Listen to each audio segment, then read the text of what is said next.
Assalamualaikum warahmatullahi wabarakatuh.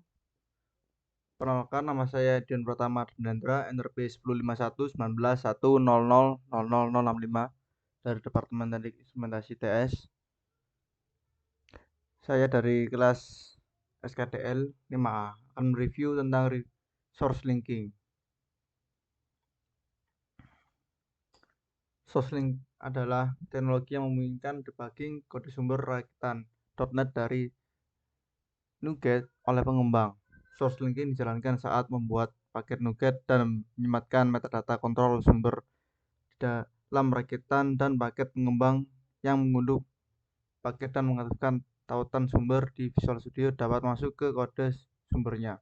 Tautan sumber menyediakan metadata kontrol sumber data untuk menciptakan pengalaman debug yang luar biasa. Di dalam source linking terdapat beberapa karakter, yakni CMOS, PMOS, NMOS, dan MOSFET. Dan tentang DC transfer karakteristik. Karakteristik transfer DC dari sebuah gerbang menggambarkan tegangan keluaran sebagai fungsi dari tegangan masukan ketika masukan diubah cukup lambat sehingga keluaran dapat mengikuti. Disebut karakteristik transfer karena menggambarkan hubungan antara tegangan input dan output. Kemudian noise margin. Noise margin merupakan amplitudo tegangan maksimum dari sinyal asing yang dapat ditambahkan secara aljabar ke tingkat input. Kasus terburuk bebas noise tanpa menyebabkan tegangan output menyimpang dari tingkat tegangan logika yang diizinkan. Kemudian power elektronik. Yang pertama yaitu generasi terdistribusi. Itu ada sumber daya terbarukan, angin dan fotovoltaik, kemudian sel bahan bakar dan turbin mikro. Terus untuk penyimpanannya pada baterai, penyimpanan energi magnetik superkonduktor, roda gila. Kemudian beban elektronik daya, penyesuaian penggerak kecepatan, solusi kualitas daya, pengumuman ganda jatuh daya yang tidak pernah terputus, memulai tegangan dinamis, transmisi dan distribusi atau TND, kemudian tegangan tinggi DC dan tegangan menengah DC, kemudian ada sistem transisi AC fleksibel, kemudian ada kompensasi shunt dan seri, dan pengontrol aliran daya terpadu. Kemudian ada konsep dari power elektronik atau power switching, terutama MOSFET in switching, transistor efek meledak konduktor oksida logam MOSFET, aplikasi PS pada daya rendah dan frekuensi tinggi, perangkat 3 terminal, tuliskan D, sumber S, dan gerbang G. Kemudian saluran pembuangan dan sumber membentuk pasangan terminal daya, sumber dan gerbang membentuk pasangan terminal kontrol, perangkat melakukan ketika gerbang yang cocok untuk tegangan sumber diterapkan, tegangan gerbang ke sumber adalah 0, blok perangkat, dan wilayah cut off atau off state ketika VGS adalah 0, wilayah resistensi keadaan 0, tegangan on ketika VGS lebih besar dari VGS-TH, dan perangkat membutuhkan sirkuit penggerak namun energi penggerak lebih kecil dibandingkan dengan VCT karena kebutuhan arus steady state adalah 0. MOSFET memblokir tegangan positif dan melewati arus positif arus negatif melalui dioda tubuh dan menjadi perangkat mayoritas. MOSFET tidak menderita kerusakan kedua. Dalam beberapa aplikasi, dioda tubuh MOSFET membuat perangkat sensitif terhadap turn on DV plus STT merupakan yang palsu. Ini ada gambarnya. Kemudian ada latch up dalam sirkuit CMOS. Transistor bipolar parasit dibentuk oleh substrat dan sumber perangkat pembuangan. Latch up terjadi dengan membangun jalur resistensi yang rendah menghubungkan VDD ke VSS. Jika arus substrat yang cukup besar mengalir, VBE perangkat NPN meningkat dan arus kolektornya tumbuh, dan hal ini meningkatkan arus melalui airwell. VBE perangkat PNP meningkat, semakin meningkatkan arus substrat. Jika transistor bipolar memenuhi beta PNP kali beta NPN dari 1, latch up dapat terjadi. Tegangan operasi sirkuit CMOS harus di bawah 1 V latch up.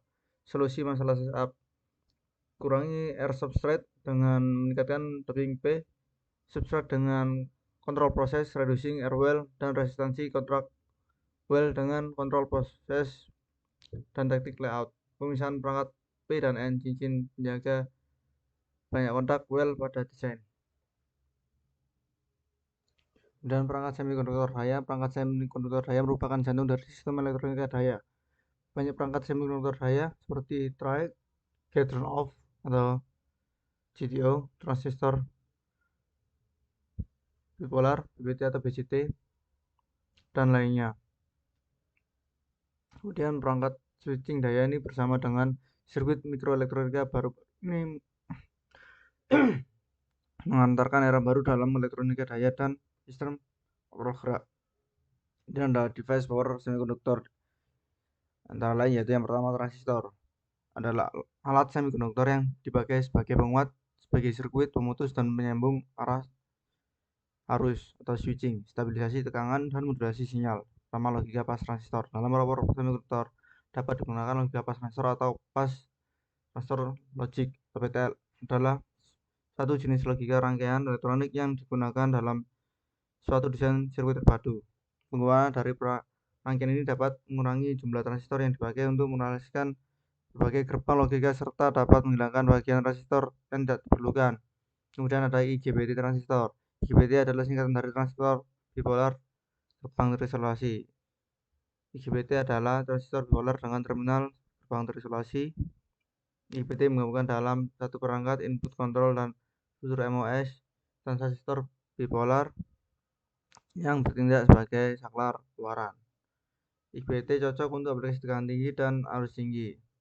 Kemudian ada transistor gate atau TG, merupakan gerbang analog yang mirip dengan relay yang dapat melakukan di kedua arah atau blok oleh sinyal kontrol dan hampir semua potensi tegangan.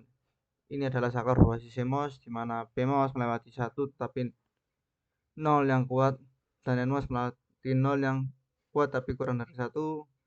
PMOS dan NMOS bekerja secara bersamaan. Kemudian ada thyristor, yaitu merupakan komponen elektronika yang berfungsi sebagai saklar atau switch atau pengendali yang terbuat dari bahan semikonduktor. Thyristor yang secara eksklusif bertindak sebagai saklar ini pada umumnya memiliki 2 hingga 4 kaki terminal meskipun terbuat dari semikonduktor. Thyristor tidak digunakan sebagai penguat sinyal seperti transistor. Istilah thyristor berasal dari bahasa Yunani, artinya adalah pintu. Kemudian ada MCT thyristor. Thyristor yang digunakan oleh MOS adalah jenis perangkat semikonduktor daya. Ini memiliki kemampuan tegangan arus dan thyristor melalui gerbang MOS yang digunakan untuk tujuan on-off. Ini digunakan dalam aplikasi daya tinggi seperti daya tinggi frekuensi besar, konduksi rendah, dan digunakan dalam proses lebih lanjut. Simbol berikut adalah BMCT dan NMCT yang disebutkan di bawah ini. Dan ada GTO thyristor, gate turn off, mengatasi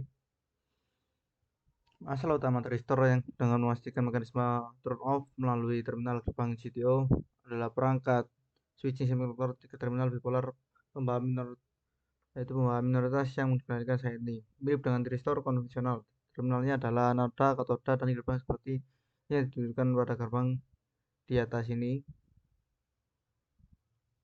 Seperti namanya, ia memiliki kemampuan mematikan gerbang, tidak hanya mampu menghidupkan arus utama dengan sirkuit penggerak gerbang, tetapi juga untuk mematikannya arus gerbang positif kecil memicu GTO ke mode konduksi dan juga pulsa negatif di gerbang yang mampu dimatikan. Mungkin sekian dari saya, mohon maaf bila ada salah kata. Wassalamualaikum warahmatullahi wabarakatuh.